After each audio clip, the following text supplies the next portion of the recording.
नमस्कार मंडळी, जय Shivray. Travel with अक्षयमध्ये तुमचं पुन्हा एकदा स्वागत आहे. आणि आज आहे 25 जुलै आणि आज शनिवार असल्यामुळे गाडी आरामात काढली आणि आज एकादशीचा उपवाससुद्धा होता. तर 11 वाजता आपल्याला पहिली बुकिंग लागलेली आहे कामोठेवरून एअरपोर्टची. तर गेलो कस्टमरच्या लोकेशनवरती, घेतला OTP, केला पिकअप आणि आता आपण निघत आहोत टर्मिनल 2 एअरपोर्टकडे. तर नेहमीप्रमाणे वाशीचा ब्रिज क्रॉस केल्यावरती इथे ट्रॅफिक असू दे, ते शनिवार असू दे या रविवार असू दे, ट्रॅफिक हा ठरलेलाच असतो. जोपर्यंत ब्रिजचं काम पूर्ण होत नाही तोपर्यंत ट्रॅफिक असणारच. तिथून पुढे आम्ही पोहोचलो कुर्ल्याला. LTTच्या ब्रिजवरती सुद्धा ट्रॅफिक होतं.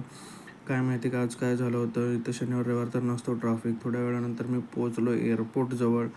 तर एअरपोर्टचा हा जो ब्रिज आहे हा खूप मस्त आहे. आज थोडी गर्दी कमी होती आणि जवळपास 1 तास 30 मिनटामध्ये मी पोहोचलो एअरपोर्टला. ट्रिप केली एंड आणि 820 रुपये कॅश कलेक्ट केली आणि मग तिथून मी गेलो विलेपार्ले ईस्टला आणि अर्धा ते पाऊण तासात मला तिथून परत बुकिंग लागली खारघरची. गेलो कस्टमरच्या लोकेशनवरती, घेतला OTP, केला पिकअप आणि आता निघालो आहे मी खारघरकडे जाण्यासाठी. तर कलानगरमध्ये पोचल्याच्या नंतर आपल्याला एकादशीची वारी दिसली. विठ्ठलाचं नाव घेतलं आणि निघालो मी पुढे माझ्या कामासाठी. आणि तिथून मग पुढे आपल्याला BKCमध्ये आलेलो आहे आणि BKCमधून आपण जात आहोत आता.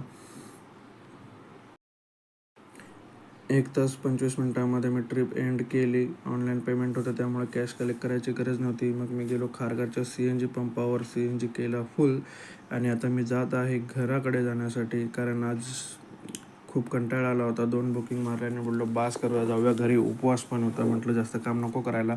तर आजची कमाई आहे कामोठ्यावरून एअरपोर्टचे 711 रुपये भेटले आणि विलेपार्लेवरून खारघरचे 604 रुपये भेटले. तर मंडळी, माझ्या चॅनलवर नवीन असाल तर चॅनलला सबस्क्राईब करा. आणि आता मी आलेलो आहे माझ्या घराच्या बिल्डिंगच्या खाली. तर भेटूया आपण उद्या नवीन ब्लॉगमध्ये. उद्या रविवार आहे, बघूया काय होते.